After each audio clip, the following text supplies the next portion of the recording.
The Indigenous singer Jimmy Little will be farewelled at a state funeral at the Sydney Opera House this morning. Reporter Kumi Taguchi joins us from there now. Good morning, Kumi. Preparations are well underway for the service. Yes, good morning, Karina. Look, you really get a sense of just how influential Jimmy Little was. The Opera House is virtually in lockdown, preparing for around 2,500 people at least to fit into the concert hall here. The flags behind me, I'm just standing just to the sort of right of the Harbour Bridge, are flying at half-mast. It's a stunning day, but a kind of reflection of the sort of divided mood there will be today. I mean, we've got this memorial service in less than 2 hours' time, which will be, you know, tainted with sadness and sort of pictures of Jimmy Little when he was young. There will be a tribute from his daughter. The Premier's obviously attending.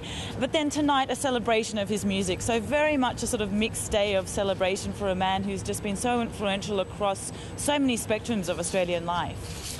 And just tell us a little bit about his legacy.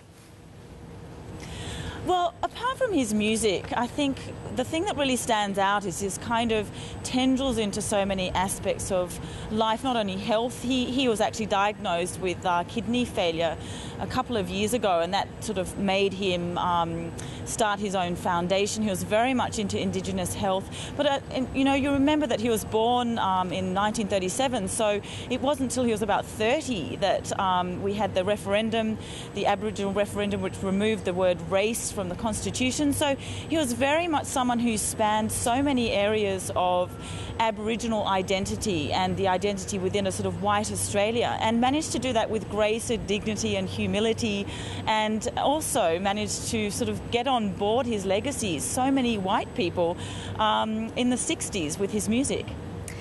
And you told us that there's a celebration concert tonight. What are we likely to expect from that? A lot of music, a lot of dance. Archie Roach is singing. There's going to be also traditional dancing on stage. So it's going to go for at least 2 hours. But bear in mind that while there's the memorial service this morning and the concert tonight, throughout the day there's also going to be sort of tributes to him in the concert hall in the Opera House, and also playing old interviews from the ABC Radio, from the 60s right through to the 90s. So it's a whole day pretty much dedicated to Jimmy Little. Kumi Taguchi in Sydney, thank you for the update. And of course on ABC News 24 from 9:30 Australian Eastern Standard Time, we'll bring you that state funeral service at the Sydney Opera House for Jimmy Little.